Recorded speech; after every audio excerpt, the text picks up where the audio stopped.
બનાસકાંઠાના ગાદલવાડાના યુવકની હત્યા કેસમાં ઝડપાયેલા મુખ્ય આરોપી સહિત 6 શખ્સોનું ઘટના સ્થળે લઈ જઈ રિકન્સ્ટ્રક્શન કરાયું.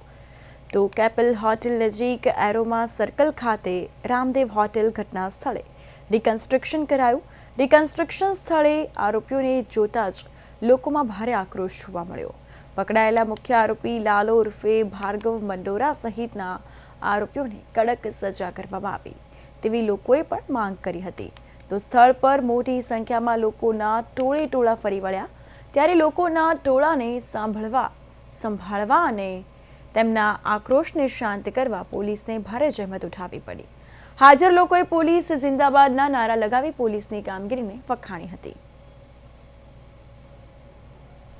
બનાસકાંઠા જિલ્લામાં 20/12/2025 રોજ જે બનાવ જે જગ્યાએ બનાવ થયો હતો જ્યાં મરણ જણાયા શ્રી ભરતભાઈ ચૌધરી જ્યાં મૃત્યુ નીપજવામાં આવ્યું હતું.